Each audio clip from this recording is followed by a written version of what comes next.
So it surprises me that with all the praise we've heaped upon mediocre, really just bad movie makers like Tommy Wiseau and Neil Breen, I've never heard that much about, honestly, one that is way more efficient with his filmmaking.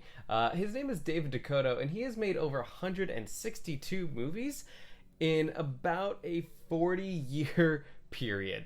Let's just compare that. Breen has made 5 and a documentary, and I guess he's working on a 6th. And Tommy Wiseau has made 1 and also a TV show we will not ever talk about. I guess I'm wondering is why don't we talk about David very often? Because he is proficient in making bad movies. And therein lies the rub. They are very bad. Okay, to be fair, I've only watched about 1, which is the one we're going to talk about today, and we'll get to that, I promise. But it was a slog, and like not a fun slog like The Room. It is just a lot of nothing. It actually really gives The Room a run for its money as far as establishing shots go. This movie opens with 10 minutes of establishing shots, which are kind of just a mix, I believe, of like stock footage and newly shot footage of a man walking through the woods shirtless. So, take that, Golden Gate Bridge. We will get to the movie and I will do a whole rundown, but I need to focus on this shirtless guy first, and I need to kind of focus on a little bit of probably the reason we don't hear about Dakota as much. And it's the shirtless dudes. Dakota seems to have a niche he is trying to fill, and that niche is gay porn without the porn. So as a young homosexual, I was introduced to David Dakota because I would go to websites that had men loving each other, and sometimes I would see clips from his movies, and so I got kind of interested in what the hell is this? All I knew from the whole kind of clips I had seen were that most of his movies took place in a mansion, which I presume is David's, and there are very thin reasons for boys to be walking around in tidy whities. And that is a promise that Bigfoot versus D.B. Cooper may or may not live up to. Let's get to it. So the movie's called Bigfoot versus D.B. Cooper, and that's all you really need to know to really be drawn into it. And man, it tricks you, because like I said, it starts off slow. Like I mentioned, it is 10 minutes and 40 seconds until you get to the title card. And most of the footage in the opening is, like I said, either B-roll that he purchased and had to get his money worth out of. There's some bear sounds, which I think you're supposed to think are Bigfoot. And then there's some footage of this dude walking and walking and walking. And sometimes the shots are arranged in a way that makes it seem like maybe Bigfoot's following this guy, but not really, because all of the Bigfoot footage is in a completely different forest than the one the guy is in. And like, I get that it's maybe supposed to be setting up some suspense because it is a horror film, but goddamn, there is a difference between building tension and padding for time. Finally, at 10 minutes and 41 seconds, we get to see Bigfoot. And yeah, it's a costume. Clearly a costume. At least they were smart enough to film it with a backlight so you don't see the whole thing. And maybe you can pretend it's not a costume. It's totally a costume. You'll notice I keep pointing out time markers for this film. And that is because this movie is 72 minutes without the credits. So the first 11 minutes are nothing. There's like a little bit of voiceover from the guy in the future as an old man, and he's recounting this story. I was only 22 years old when the story began, but I remember it like it was yesterday. If you want to watch the movie, if you do, I wouldn't recommend it. If you do, again, wouldn't recommend. If you do, though, skip the first 11 minutes. I'll tell you what the guy's saying. I was in the woods. But for reasons I won't tell you yet. That's kind of what it boils down to. But finally, after the title card, we get to the D.B. Cooper of it all. And he's at an airport, which we know because there's a bunch of airport B-roll that is reused throughout the film. Look for this spinny thingy. It happens a couple of times to show us airplane. And that is D.B. Cooper. You get to see him putting on a tie and his glasses, and that's about it for now. So back to the forest. So our protagonist, I think his name's Bernie. None of the names matter. He shows up at a house full of shirtless guys, and man, suddenly I'm feeling very invested in the story. They invite him to go turkey shooting with him, and he reluctantly accepts. You want to join us for some turkey shooting? Yeah, I'm here for turkey shooting. Oh, and let's shoot over to D.B. Cooper. More airplane footage. Anyway, we see D.B. Cooper. He's on a plane. It's not. And he tells the flight attendant he's got a bomb, and he shows her the bomb, and yep, definitely a bomb, and not 3 toilet paper rolls with a turkey thermometer stuck in it and some twine. No, it's a bomb. So, back to the boys. Wait, hold up. Did I say boys? I meant more establishing shots of the woods, because 2 of the boys are out hunting, but we actually don't see them hunting. It's just they're being followed through the woods the same way that our main character was being followed through the woods for the first 10 minutes. It is another 6 minutes of just wasting time. Oh, they're taking off their pants now. I'm into it. So yeah, for the first time in this movie, underwear makes a glorious appearance, and it won't be the last time. We go into the house, and here's some banter from the boys. 5. I'm a lover, not a killer. Come on, Morg. She hasn't cut your balls off yet, has she? Whatever, I'm taking a shower. After 3 hours in the Bronco with you guys, I need it. And that's the banter from the boys. So they all decide they're going to go hunting, but they have to get changed into their hunting shorts first. This part confuses me because they're all wearing jeans, but they're going to change. Most of them change into shorts. Okay, so here's a sentence I never thought I'd say. I'm tired of these boys in their underwear.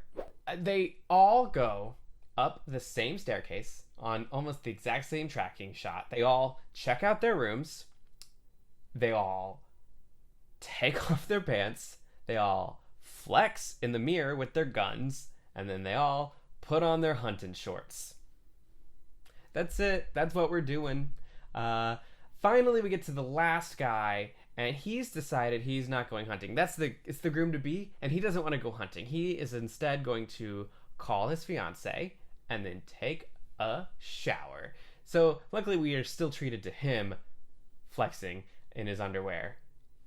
And then this is the craziest part of the movie. This is the part where I'm like, I can't actually show you. He gets in the shower and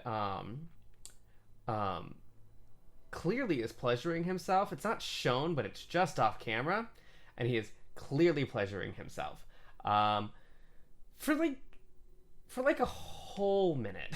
For like a whole minute. This is a movie about Bigfoot fighting D.B. Cooper, and neither of them are important yet, except for now, because Bigfoot has been just traipsed into the house. He was actually watching the boys change earlier. Bigfoot's quiet. Bigfoot can teleport, because he just shows up right behind this dude and just kills him. Bloodlessly, but kills him. So finally, plot momentum! Let's kill it. Because we're going to go back to the stock footage of an airport and D.B. Cooper, and he's getting the money he asked for. So here's the weird part about this movie. It seems like the filmmaker, David Dakota, is just very interested in the D.B. Cooper case, because the voiceover goes very in-depth about D.B. Cooper and how about his name was actually Dan Cooper, and one of the journalists on the ground got it wrong, and that's how it spread. And like, it goes into detail about where they got the money from, like how many banks they had to go to get D.B. Cooper the money he asked for. It's like the only research that was done for this film. And ordered all employees to cooperate fully with Dan Cooper, who they were now calling D.B. Cooper due to the news media miscommunication. But yeah, it's all voiceover, so it's all show, no tell, because I guess there's not any B-roll of FBI agents getting money that he can just pay for. So I'm gonna gloss over a lot of the rest of the movie because not a lot has happened, and not a lot will continue to happen. Like, one guy has died, and we're like halfway through, so we just kind of get a lot of kills in a row. One of the guys who's hunting decides to go back to the house. For whatever reason, I've stopped paying attention at this point. He sees that the back door is open and thinks something is wrong with the groom. And he goes around the house looking for him, yelling, "Morgan, Morgan," for what feels like forever. And then he finally finds Morgan in the bathroom, bloodless. And also, I will say, when he was killed, the water was on. So that means Bigfoot had to have turned the water off. So you know what? We stan a conservationist cryptid. Yeah, but then he turns around and Bigfoot's teleported to right behind him and kills him.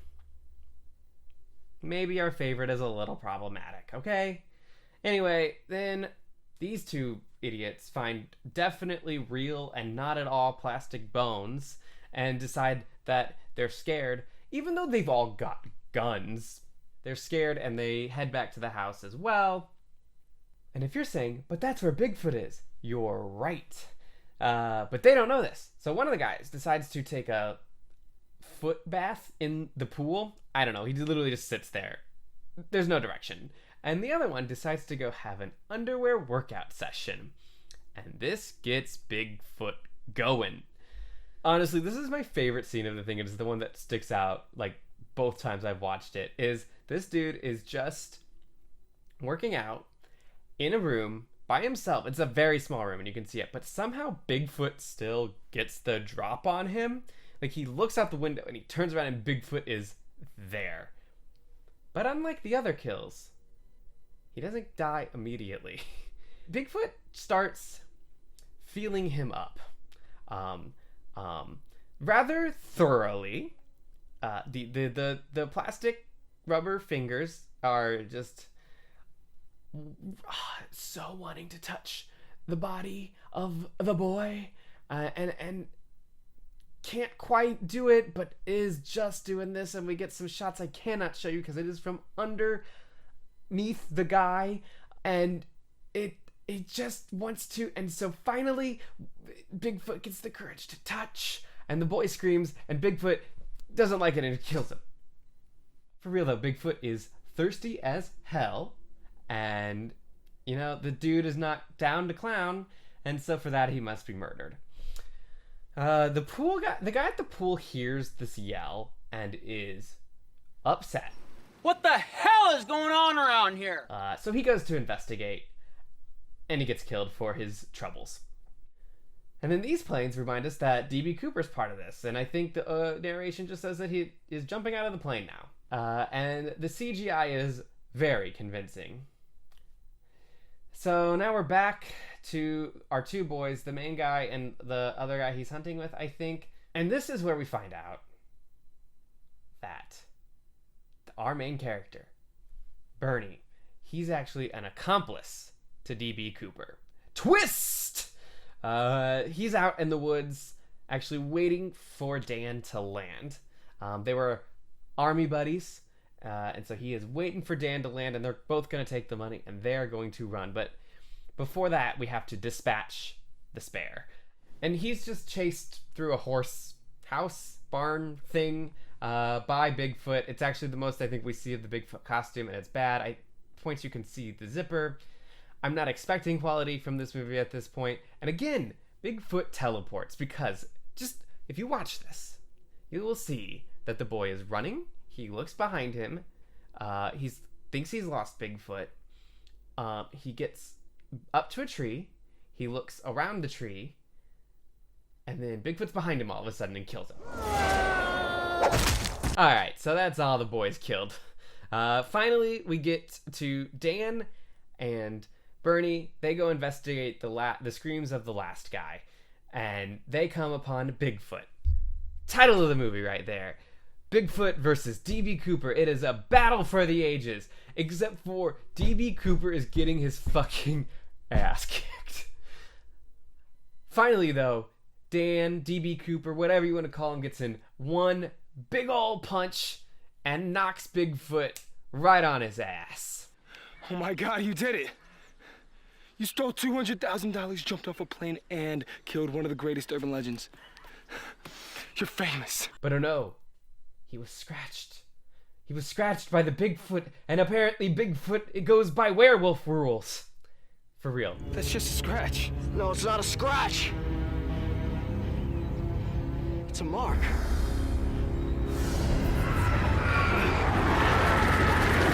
Get out of here. Get out of here! No! Can I at least have the money? Smart, but maybe not the right time, dude. Read the room. So Bernie runs, and that's the end of the movie. DB Cooper's Bigfoot. Even to this day, some 43 years later, you can still hear him howling in the woods as the search for D.B. Cooper, as the search for Bigfoot continues. So what did we learn? I learned how not to make a movie.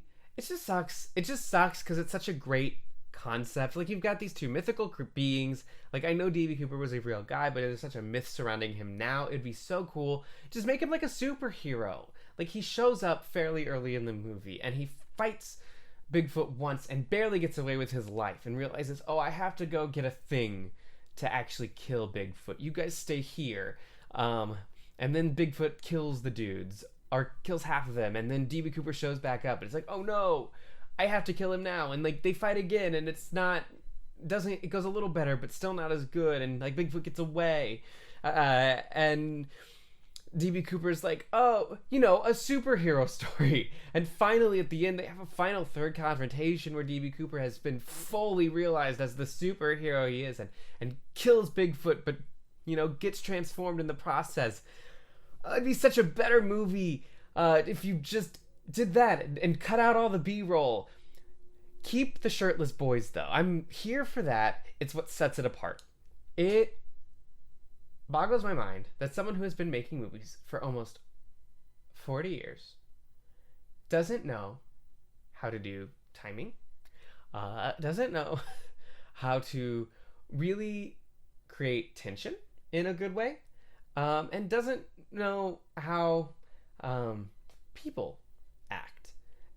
Like, Tommy Wiseau, for me, I think it's a pass because he's from another planet and is still figuring it out. And Neil Breen,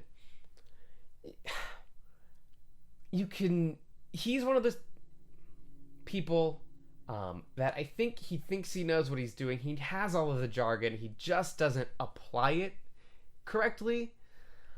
I don't know what David's excuse is. I just don't. He's been doing it for 40 years. He actually studied, I wanted to talk about this earlier. He actually studied under Roger Corman. Roger Corman gave him his start. If you don't know who Roger Corman is, he actually made a lot of the like B movies you think about when you think about like the 50s and 60s. And maybe David Dakota is going for that feel because like he got his start with Roger. But the B movies are so much fun, and these are just not. Well, this one, I don't know. I need to watch more. And let me know if you want me to watch another David Dakota movie or just all of them. There's 162. I can do it. It'll kill me. It just makes me so angry that this man has a mansion and makes so much money and gets to film boys in his underwear, and I don't. When I could do all of that better. What is it now? Johnny? What the hell is going on around here?